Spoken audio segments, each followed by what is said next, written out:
us realize. If you were to shave off all of the land from the tops of every continent and island in the world and fill up the ocean's deepest points with that land, then the entire Earth would be covered in an ocean 2 miles deep.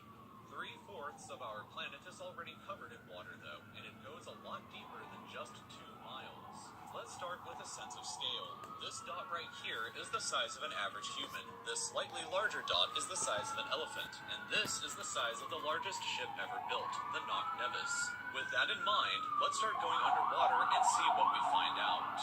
The first milestone is at 40 meters below the surface, which is the maximum depth allowed for recreational scuba diving.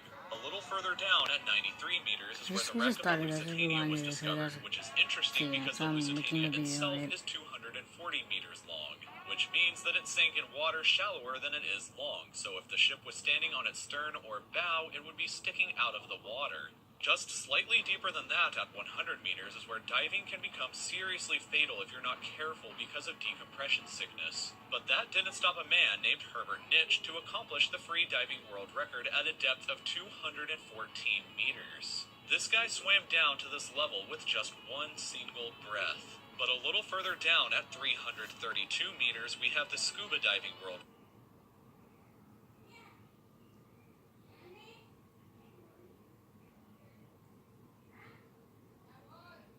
record, which was accomplished by another man named Ahmed Gabir. If he had swam down another 111 meters, then he would have reached the height of the Empire State Building if it was submerged underwater. And a little further than that, at 500 meters below the surface, we arrive at the maximum dive depth of blue whales, the largest creatures on the planet and also the limit of the U.S. Seawolf-class nuclear submarine. At 535 meters, we can witness the maximum dive depth of emperor penguins, and this is when we must bring up the intensity of water pressure. At this level below the surface, the water pressure exerted on a person or the penguins would be roughly equivalent to a polar bear standing on a quarter. So further down the depths, at 830 meters, would be the height of the Burj Khalifa in Dubai, the tallest building in the world. Once we hit 1,000 meters below the surface, we begin to enter the scary zone. Life on the surface can no longer reach beyond this point, so the rest of the ocean below is 1,000 meters is a scary zone. On top of that, the water pressure you would experience at this point would be about the same as if you were standing on the surface of the planet Venus, meaning that you would die very quickly. Yep. You would also meet the giant squid at this Yeah, sea level. Venus, you could die quickly, like automatically. You could die in 1 second.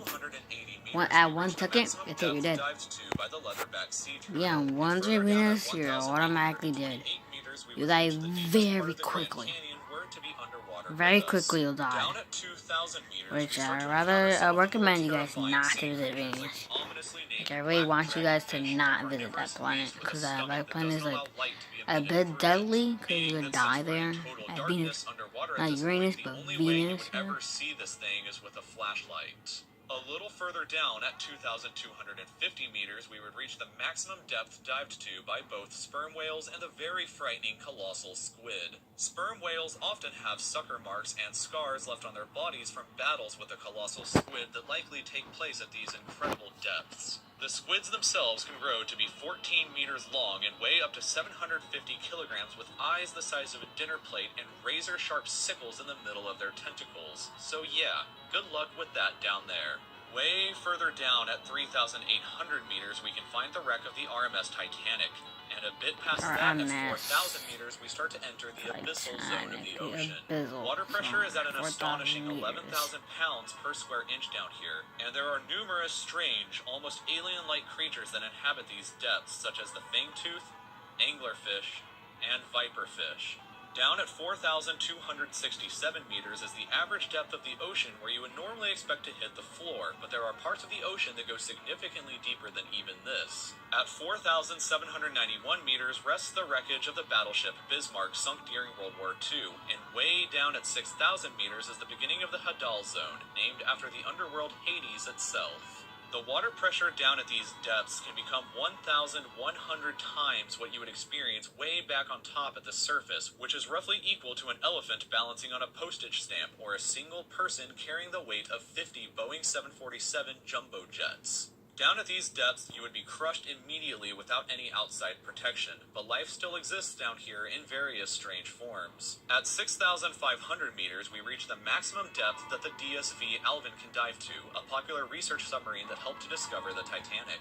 Way further down at 8,848 meters below the surface, and we have arrived at the height of Mount Everest, where to be upside down and placed underwater. And then, way further past even that, at 10,898 meters, we arrive at the depth reached by James Cameron in 2012 during the Deep Sea Challenger mission.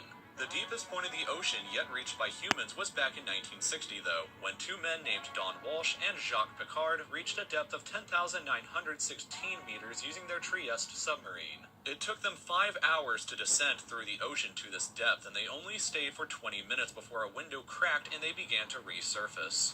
Just a bit further down from there at 10,972 meters, and we reached the average flight altitude of a commercial airliner. So if you've ever looked out of a window while on a flight and looked down to the ground, that's a very good sense of how incredibly deep down into the abyss that we are currently at. Finally, when we hit 10,994 meters, we have hit the bottom of the known ocean called the Challenger Deep, right here on this map just about 300 kilometers southwest of Guam Island. However, it is believed that there are almost certainly even deeper parts of the ocean than this that just haven't been discovered yet. It wasn't until 1997, after all, that the Serenity was discovered with a depth of 10,732 meters, making it the second deepest known point in the ocean.